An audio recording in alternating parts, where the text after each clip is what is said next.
Hello दोस्तों, स्वागत है आपका एग्ज़ाम स्टडी विद संगीता में। दोस्तों आज के इस वीडियो में हम बात करेंगे मैथ में टॉपिक वाइज इस सीरीज़ में दोस्तों रेलगाड़ी के मोस्ट इम्पॉर्टेंट क्वेश्चन की। दोस्तों रेलगाड़ी का ये पार्ट 6 है। इससे पहले हमने 5 पार्ट और अपलोड किए हैं, उन्हें आप प्ले लिस्ट में जाकर देख सकते हैं। और इस सीरीज़ में हम बेसिक कॉन्सेप्ट को यहाँ पर लेकर चल रहे हैं, जिससे कि आपका बेसिक से एडवांस लेवल तक के सभी सवाल यहाँ पर आपको समझ आ सकें। तो चलिए दोस्तों स्टार्ट करते हैं। एक प्लेटफॉर्म पर खड़े एक व्यक्ति ने अनुभव किया कि एक रेलगाड़ी ने उसे 4 सेकंड में पार किया। इस गाड़ी की विपरीत दिशा में जाने वाली गाड़ी ने इस व्यक्ति को 5 सेकंड में पार किया। दोनों गाड़ियों की लंबाइयां बराबर हैं, तो एक दूसरे को पार करने में ये गाड़ियां कितना समय लेंगी। देखिए दोस्तों, इंपॉर्टेंट क्वेश्चन है। इस प्रकार का जब क्वेश्चन एग्जाम में आता है तो बच्चे सोच ही नहीं पाते करना क्या है, क्योंकि दिए केवल 2 समय हैं, लेकिन सवाल बहुत सरल है। ठीक है, यदि आपने अब तक रेलगाड़ी का कॉन्सेप्ट समझा है मेरे वीडियो में, मेरे चैनल पर, तो आपको ये सवाल बहुत ईजी लगेगा। देखिए, एक व्यक्ति मान लीजिए यहां पर खड़ा हुआ है। ठीक है, एक ट्रेन, देखिए विपरीत दिशा में ट्रेन चल रही है, विपरीत दिशा में एक ट्रेन ऐसे निकली, तो जब इसको पार करती हुई गई, इस व्यक्ति को पार करती हुई, तो वो 4 सेकंड में उसको पार कर गई। ना व्यक्ति ने अनुभव किया कि रेलगाड़ी उसे 4 सेकंड में पार कर गई। और दूसरी ट्रेन विपरीत आ रही है, क्या विपरीत दिशा में एक ट्रेन और आ रही है यहां से।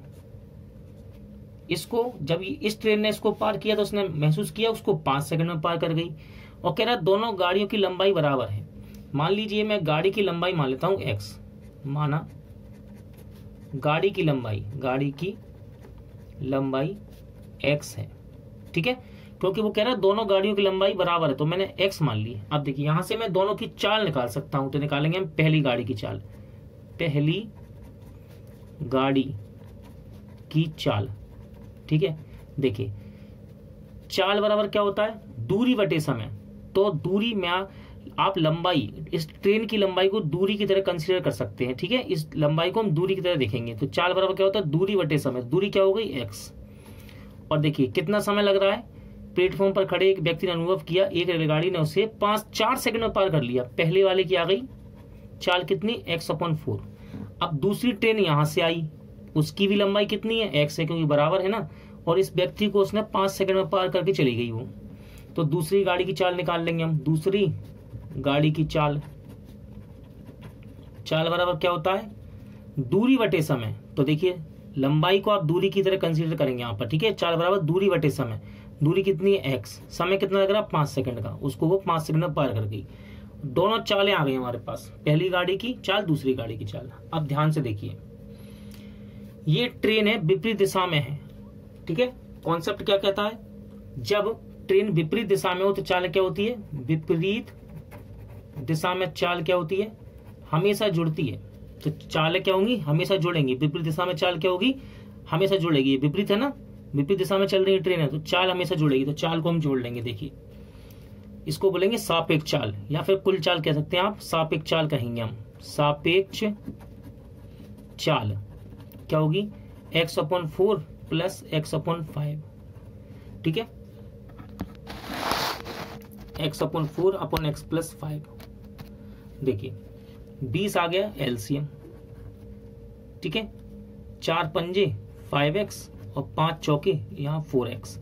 तो चाल आ गई आपकी 9x/20। ठीक है, ये आ गई आपकी सापेक्ष चाल, क्योंकि विपरीत दिशा में चल रही है ट्रेनें, तो इनकी चालें जुड़ेंगी। विपरीत दिशा में चाल क्या होती है, जुड़ती है। विपरीत दिशा में चालें जुड़ती है, तो चालें हमने जोड़ दी दोनों ट्रेन की। अब हमेशा याद रखिएगा, गाड़ी की लंबाइयां चाहे वे विपरीत दिशा में हो या फिर समान दिशा में हो, चाहे विपरीत दिशा में हो या फिर समान दिशा में हो, गाड़ी की लंबाइयां हमेशा जुड़ती हैं। ठीक है, तो कुल लंबाई कितनी हो जाएगी, तो कुल लंबाई मैं कह सकता हूं, कुल लंबाई x और x, 2 ट्रेनें हैं ना, x और x दोनों की लंबाई अलग अलग है, x और x, तो 2x हो जाएगी कुल लंबाई। इसको हम कुल दूरी की तरह कंसीडर करेंगे। ठीक है, इसको हम दूरी की तरह देखेंगे। उसने बोला ये दोनों ट्रेनें एक दूसरे को पार करने में कितना समय लेंगी। तो देखिए यहां से सवाल को सॉल्व करेंगे हम। समय बराबर दूरी बटे चाल। कुल दूरी कितनी है, 2x। चाल कितनी है, 9x अपॉन 20। आप चाहे तो इसको ऊपर ले आ सकते हैं, जब ये ऊपर जाएगा पूरा बटे में यहाँ पर 2 के गुणे में तो ये पलट जाएगा 2x 20 अपॉन 9x, ऐसा कह सकते हैं। ठीक है, x से x कैंसिल हो गया, कितना आ गया 40/9। इसको हम सही बटे में लिख सकते हैं, 9 चौके 36, 4 बार कटेगा 36, 40 में से 36 जाएगा, कितना बचेगा 4/9। ठीक है, 4 सही 4/9 हो जाएगा। आप चाहें तो भाग विधि से यहाँ पर निकाल सकते हैं, मैं आपको यहाँ पर बता देता हूँ भाग विधि से कैसे आया ये। देखिए इस प्रकार 4 नाम 36 और 4 बचा, तो 9 को हम सही बटे में कैसे लिखेंगे, 9 चौके 36 और 4 बचेगा, तो ये 4 सही, ये 4 ना ये ऊपर चला जाएगा यहाँ पर और 9 नीचे चला जाता है इधर पर, तो 4 सही 4/9 सेकंड इसका सही आंसर आएगा, जो कि क्या है ऑप्शन डी में आपको दे रखा है। इंपॉर्टेंट सवाल है दोस्तों, इस सवाल को आप जरा भी बड़ा मत समझिएगा, बस केवल मैंने इसको समझाने के लिए आपको इतना बड़ा लिख लिख के एक एक पॉइंट बताया है। सवाल तो बहुत छोटा है ये। ठीक है, सवाल आप देख सकते हैं, इसका स्क्रीनशॉट कर लीजिए अच्छे से। ठीक है, आता है इंपॉर्टेंट क्वेश्चन एग्जाम में, कई बार इस तरह के पैटर्न पर क्वेश्चन आते हैं। ठीक है, और देखिए हमने इसको क्या किया, गाड़ी की लंबाई हमने x मान ली क्योंकि समान लंबाई थी, पहली की गाड़ी की लंबाई भी x और दूसरी गाड़ी की लंबाई x। पहली की पहले हमने चाल निकाली, चाल बराबर दूरी बटे समय, दूरी लंबाई को हम दूरी की तरह देख रहे हैं, तो पहले व्यक्ति को 4 सेकंड में पार किया, समय था 4 सेकंड। इसी प्रकार दूसरे में निकाला हमने, दूसरी गाड़ी की चाल, चाल बराबर दूरी बटे समय, गाड़ी की लंबाई कितनी है x यानी कि दूरी, और समय कितना ले रही है इसको पार करने में 5 सेकंड इस व्यक्ति को पार करने में। लेकिन ये आपस में भी एक दूसरे को पार करेंगे, ये ट्रेनें आपस में एक दूसरे को पार करेंगे, हमको वो समय निकालना है, तो उसके लिए समय बराबर क्या होता है दूरी बटे चाल। तो पहले हमने दूरी देखी, दूरी कितनी है 2x, कहाँ से, गाड़ी की लंबाई x है पहली की और दूसरी की भी x है, तो दोनों को जोड़ दिया, कितनी हो गई 2x हो गई। अब बात आती है चाल की, चाल कहाँ से लाएं, तो चाल विपरीत दिशा में चालें जुड़ती हैं, तो दोनों चालें हमने जोड़ दी, तो कितना आ गया 9x अपॉन 20। बस समय बराबर दूरी बटे चाल रखना था, इनको यहाँ वैल्यू हमने पुट कर दी, काटा तो कितना आया, काटने के बाद आया 4 सही 4/9 सेकंड। एक ही दिशा में क्रमशः 40 किलोमीटर प्रति घंटा एवं 22 किलोमीटर प्रति घंटा की चाल से गतिमान 2 रेलगाड़ियां एक दूसरे को 1 मिनट में पार कर सकती हैं। यदि पहली गाड़ी की लंबाई 125 मीटर हो तो दूसरी गाड़ी की लंबाई क्या होगी। तो देखिए दोस्तों, यहाँ पर आपको नॉर्मल सा सिर्फ कॉन्सेप्ट पता होना चाहिए, सवाल बड़ी आसानी से हो जाएगा। देखिए हम इसको करना शुरू करते हैं। एक दिशा में 2 ट्रेनें जा रही हैं, मान लीजिए कोई दूरी तय कर रही है, एक दिशा में 2 ट्रेन, पहले एक ट्रेन जाती है 40 किलोमीटर प्रति घंटा की चाल से और दूसरी ट्रेन उसी दिशा में, कह रहा ना एक ही दिशा में, उसी दिशा में 22 किलोमीटर प्रति घंटा की चाल से जाती है। ठीक है, एक ही दिशा में जा रही है और एक दूसरे को पार करने में, या मान लीजिए ये ट्रेन यहाँ चल रही है और दूसरी ट्रेन इसको पार करेगी, कह रहा है एक दूसरे को पार करने में 1 मिनट का समय ये लेती है। ठीक है, समय कितना ले रही है 1 मिनट। आप 1 मिनट को 60 सेकंड भी तो कह सकते हैं। 60 सेकंड में क्यों बदला मैंने, क्योंकि देखिए यहाँ पर आंसर मीटर में आ रहा है और मीटर में मात्रक पूरा क्या होता है मीटर पर सेकंड, यानी कि दूरी अगर मीटर में है तो समय हमको सेकंड में चाहिए। ठीक है, मीटर का मतलब ही यही है, मीटर में आ रहा है यानी कि मीटर पर सेकंड में होना चाहिए चाल और समय होना चाहिए सेकंड में और दूरी मीटर में। ठीक है, तो मैंने इसको सेकंड बदल लिया। अब देखिए यहाँ हम करेंगे चाल की बात, तो चाल की बात कर लेते हैं, सापेक्ष चाल बोलते हैं इसको। कैसे, मैं आपको समझाता हूँ। देखिए जब 2 ट्रेनें गतिमान हैं और समान दिशा में हैं, यदि समान दिशा में है, समान दिशा में, तो चाल हमेशा घटती है, यानी कि माइनस करते हैं हम चाल को।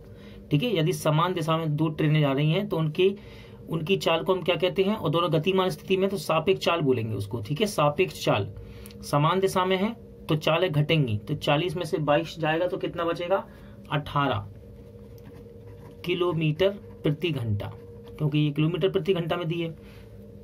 आप देखिए याद रखना, जब भी 2 ट्रेनें चाहे वो विपरीत दिशा में हो या फिर समान दिशा में, उनकी लंबाइयां हमेशा जुड़ती हैं। तो पहली गाड़ी की लंबाई तो कितनी दी है आपको 125 मीटर, दूसरी गाड़ी की लंबाई पूछ रहा है, दूसरी की आप x मान लीजिए लंबाई। ठीक है, पहली गाड़ी की लंबाई कितनी 125 मीटर, इसकी लंबाई हो गई 125 मीटर और दूसरी गाड़ी की लंबाई पूछ रहा है तो उसको x लंबाई मान लीजिए इसकी। ठीक है, वही हमको निकालना है। तो आप लंबाई को दूरी की तरह भी कंसीडर कर सकते हैं, तो आप यहां पर कह सकते हैं कुल दूरी कितनी हो जाएगी 125 में मैं x को यहाँ पर जोड़ दूंगा, तो कुल दूरी इसको हम ऐसे बोलेंगे, ठीक है। गाड़ी की लंबाइयाँ हमेशा जुड़ेंगी, गाड़ी की लंबाइयाँ हमेशा जुड़ेंगी, ट्रेन हो या गाड़ी, क्योंकि ये चाहे एक ही दिशा में हो या फिर विपरीत दिशा में, हमेशा जुड़ेंगी। अब देखिए आंसर आ रहा है आपका मीटर में। मीटर का मतलब क्या है, चाल आपको मीटर पर सेकंड में चाहिए, दूरी मीटर में चाहिए और समय सेकंड में चाहिए। पूरा मात्रा क्या होता है, मीटर पर सेकंड, लेकिन चाल तो यहाँ कैसे दी है, किलोमीटर प्रति घंटा में। तो याद रखिएगा चाल को किलोमीटर प्रति घंटा से मीटर पर सेकंड में बदलने के लिए, ठीक है, हम 5/18 से गुणा कर देते हैं, 5/18 से गुणा। तो इसके अंदर हम कर देंगे 5/18 से गुणा, 18 में 5/18 से, तो 18 से 18 कैंसिल हो जाएगा, तो चाल कितनी हो जाएगी, चाल हो जाएगी आपकी 5 मीटर पर सेकंड, ठीक है। चाल कैसी हो जाएगी, मीटर पर सेकंड में, जब हम इसमें 5/18 से गुणा कर देंगे तो कितनी हो गई, 5 मीटर पर सेकंड। और समय कितना लग रहा है, 60 सेकंड का एक दूसरे को पार करने में। अब देखिए कोई सा भी एक फॉर्मूला लगा देंगे हम, ठीक है। मैं लगाता हूँ समय बराबर दूरी बटे चाल, आप कोई सा भी लगा सकते हैं। समय बराबर दूरी बटे चाल, दूरी बराबर चाल गुणे समय, चाल बराबर दूरी बटे समय। तो मैं लगाता हूँ यहाँ पर समय बराबर दूरी बटे चाल। देखिए समय बराबर दूरी बटे चाल। आप देखिए समय कितना लग रहा है, 60 सेकंड, यहाँ रख देते हैं 60 सेकंड। दूरी कितनी है, 125 + x, और चाल कितनी है दोस्तों, 5 मीटर पर सेकंड, ठीक है। सब कुछ मीटर पर सेकंड में, यानी कि दूरी मीटर में दी है, ठीक है, समय सेकंड में है, और चाल भी हमने मीटर पर सेकंड में बदल ली। अब इसको कुछ भी बदलने की जरूरत नहीं है हमको, ठीक है। अब बस सॉल्व करेंगे, इसको गुणा करते हैं, 6 × 5 = 30 और एक जीरो लगा, 300 हो जाएगा। 125 + x, इस 125 को उठा के बराबर के यहाँ लाएंगे ना, तो ये माइनस का हो जाएगा यहाँ पर आकर, तो 300 में से उसको घटा देंगे। तो 300 में 100 घटा दो पहले, तो कितना बचा, 200, और 200 में से 25 घटा दो, कितना, 175। तो x की वैल्यू कितनी रहेगी, 175। तो दूसरी गाड़ी की लंबाई आपकी x हमने मानी थी, और वो कितनी निकल के आ गई, 175 मीटर। यानी कि सही आंसर क्या है, ऑप्शन सी। दो रेलगाड़ियां एक दूसरे की ओर क्रमशः 54 किलोमीटर प्रति घंटा और 48 किलोमीटर प्रति घंटा की चाल से गतिमान है।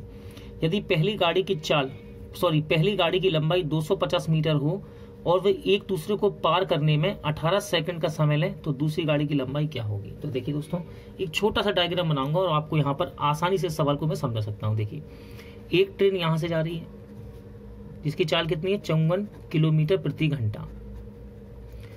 उसने कहा एक दूसरे की ओर, इसका मतलब दूसरी ट्रेन यहाँ से आ रही है विपरीत दिशा में, इसकी चाल कितनी है, 48 किलोमीटर प्रति घंटा, ठीक है।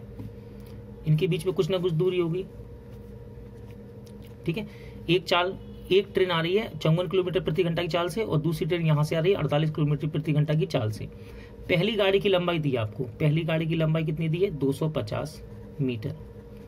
लेकिन उसने दूसरी गाड़ी की लंबाई छुपा ली और वही पूछ रहा है कि दूसरी गाड़ी की लंबाई क्या होगी। तो दूसरी गाड़ी की लंबाई L1 हो गया, L2, दूसरी की मैं मान लेता हूँ x, ठीक है। दूसरी गाड़ी की लंबाई कितनी मान लेता हूँ, x।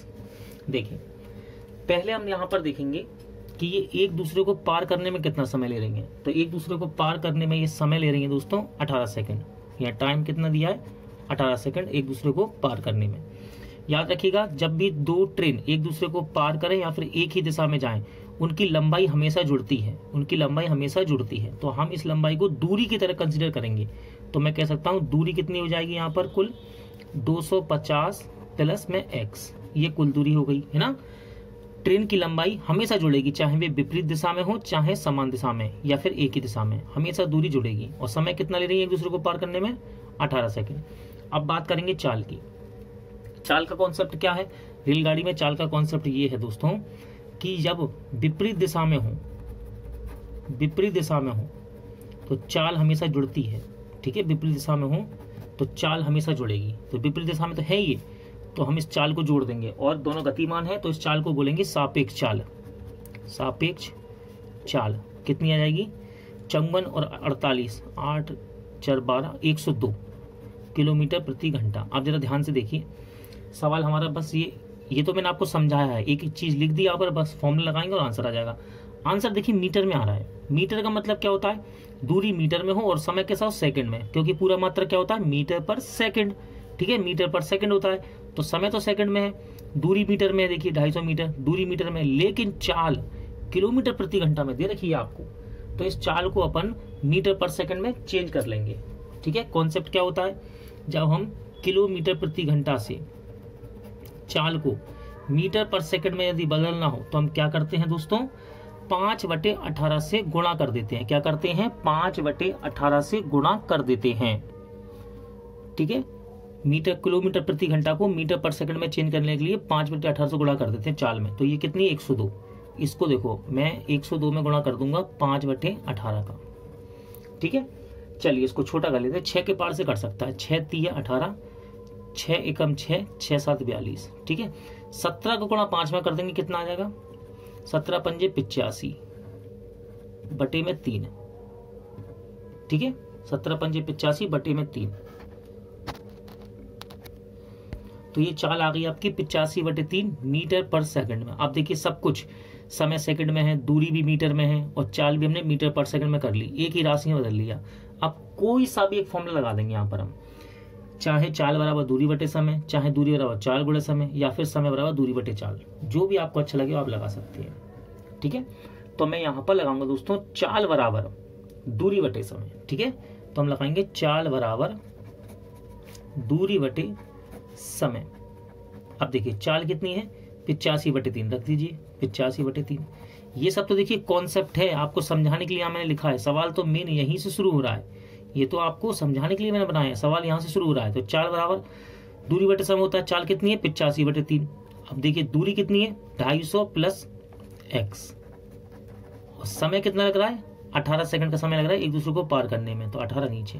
अब इसको सॉल्व करेंगे, देखिए 3 के पार से 18 कट सकता है, कटेगा 6 बार।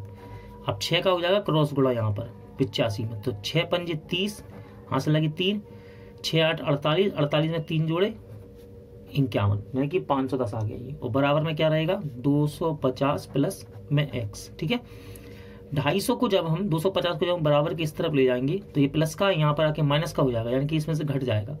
तो 500 में से पहले 250 घटा दो तो 250 बचेगा और 10 और है, यानी कि 260 आएगा आपका x की वैल्यू। और ये x क्या है, दूसरी गाड़ी की लंबाई हमने x मानी थी, दूसरी गाड़ी की लंबाई x मानी थी, वही तो हमको निकालनी है। तो कितनी आ गई 260 मीटर, यानी कि सही आंसर क्या है, ऑप्शन डी। 42 किलोमीटर प्रति घंटा की चाल से जा रही 180 मीटर लंबी रेलगाड़ी द्वारा अपनी ही दिशा में 6 किलोमीटर प्रति घंटा की चाल से जा रहे व्यक्ति को पार करने में कितना समय लगेगा। देखिए दोस्तों यहाँ पर समय आपसे पूछा जा रहा है, तो आपको पता ही है नॉर्मल फॉर्मूला है कि समय बराबर दूरी बटे चाल। तो दूरी तो हमारे पास दी गई है, देखिए लंबाई की रेलगाड़ी है ना, इसको हम दूरी की तरह ही यूज करेंगे इसके अंदर। तो देखिए समय बराबर क्या होता है दूरी बटे चाल, दूरी तो है लेकिन चाल यहाँ पर दो दी गई है, इनके बारे में जरा देख लेते हैं। देखिए एक ट्रेन है जो कि 42 किलोमीटर प्रति घंटा की चाल से जा रही है, 42 किलोमीटर प्रति घंटा की चाल से जा रही है ये ट्रेन। ठीक है, और कह रहा है इसकी लंबाई कितनी है, ट्रेन की लंबाई कितनी है 180 मीटर ट्रेन की लंबाई दे रखी है आपको, ये जा रही है कुछ ना कुछ दूरी तय कर रही होगी। ठीक है, अब उसने कहा रेलगाड़ी द्वारा अपनी ही दिशा में, यानी कि इसी दिशा में एक व्यक्ति जा रहा है जिसकी चाल कितनी है 6 किलोमीटर प्रति घंटा। अब ये व्यक्ति हो सकता है इस पॉइंट पर हो, यहाँ पर हो, यहाँ पर हो। ठीक है, ठीक है, अब मान लीजिए यहाँ पर व्यक्ति है और ये ट्रेन इसको पार करके निकलेगी। ठीक है, ये ट्रेन इसको पार करके निकलेगी, तो वो वही कह रहा है कि ये जो ट्रेन है इस व्यक्ति को कितने समय में पार करेगी। देखिए दोस्तों चाल का कॉन्सेप्ट क्या है, तो याद रखिएगा चाल का कॉन्सेप्ट होता है दोस्तों जब एक व्यक्ति और एक रेलगाड़ी या फिर दो रेलगाड़ियां समान दिशा में हो। चाल का कॉन्सेप्ट क्या है, समान दिशा में। समान दिशा में चाल क्या होती है दोस्तों, हमेशा घटती है, यानी कि माइनस करते हैं हम। देखिए समान दिशा में है ना, ये ट्रेन भी और ये व्यक्ति भी समान दिशा में है, तो चालें कैसी हो जाएंगी, घट जाएगी। तो देखिए जब दोनों ही गतिमान है तो इस प्रकार की चाल को हम कहते हैं दोस्तों सापेक्ष चाल। क्या नाम देते हैं इसको, हम सापेक्ष चाल बोलेंगे इसको। तो सापेक्ष चाल कितनी हो जाएगी, सापेक्ष चाल हो जाएगी आपकी 42 में से 6 हम घटा देंगे तो कितना आएगा 36 किलोमीटर प्रति घंटा। ठीक है, अब देखिए ये जो ट्रेन की लंबाई है ना, इसको हम दूरी की तरह कंसीडर करेंगे, ठीक है, दूरी की तरह देखेंगे। तो दूरी कितनी हो गई, या फिर लंबाई कह सकते हैं, या फिर आप दूरी भी कह सकते हैं। दूरी कितनी है, दूरी है 180 मीटर, ठीक है। चाल है हमारे पास, दूरी है, हमको निकालना क्या है, समय, ठीक है। समय बराबर फॉर्मूला क्या होता है, समय बराबर होता है टाइम बराबर समय बराबर दूरी बटे चाल, ठीक है। समय बराबर क्या होता है, दूरी बटे चाल। दूरी तो दे रखी है 180, चाल हमारे पास 36 किलोमीटर प्रति घंटा है। अब जरा ध्यान से देखिए, आपका आंसर आ रहा है सेकंड में, ठीक है। सेकंड मात्रक क्या होता है, पूरा याद रखना, मात्रक होता है मीटर पर सेकंड, यानी कि समय सेकंड में और दूरी किस में, दूरी मीटर में। तो देखिए दूरी तो मीटर में है और समय यहाँ पर सेकंड में निकल कर आ रहा है, लेकिन चाल का क्या, चाल देखिए किलोमीटर प्रति घंटा में है, तो इस चाल को भी मीटर पर सेकंड में होना चाहिए। यदि समय सेकंड में आ रहा है तो इस चाल को भी मीटर पर सेकंड में हम चेंज कर लेंगे, ठीक है, क्योंकि पूरा मात्रक क्या होता है, सेकंड का मतलब क्या है, समय सेकंड में है तो पूरा मात्रक क्या होता है, मीटर पर सेकंड होता है। तो इस हिसाब से हम इस चाल को किलोमीटर प्रति घंटा से मीटर पर सेकंड में चेंज कर लेंगे। अब देखिए, चाल को किलोमीटर प्रति घंटा से मीटर पर सेकंड बदलने के लिए क्या करते हैं, चाल को किलोमीटर प्रति घंटा से मीटर पर सेकंड में बदलने के लिए क्या करते हैं। तो दोस्तों इसके अंदर हम 5/18 से गुणा कर देंगे, 36 में हम 5/18 से गुणा कर देंगे, तो ये मीटर पर सेकंड में बदल जाएगी। देखिए 18 दूनी 36 और 5 दूनी 10, तो चाल कितनी आ गई, 10 मीटर पर सेकंड। अब देखिए चाल भी मीटर पर सेकंड में है और दूरी भी मीटर में है, तो बस यहाँ पर रखना है इसको आपको, तो रख दीजिए। दूरी कितनी है 180 और चाल कितनी है 10 मीटर पर सेकंड, ठीक है। काट लेंगे इसको, 0 से 0 कितना बचा 18, तो समय आ गया आपका 18 सेकंड, यानी कि ऑप्शन ए आपका राइट आंसर रहेगा। दोस्तों आज का वीडियो यहीं एंड होता है। उम्मीद करता हूं आपको सभी क्वेश्चन अच्छे लगे होंगे, समझ आए होंगे। पूरा वीडियो देखने के लिए धन्यवाद। यदि आपको ये वीडियो अच्छा लगा हो तो प्लीज़ वीडियो को लाइक और शेयर जरूर कीजिएगा और हमारे चैनल को सब्सक्राइब करना मत भूलिएगा।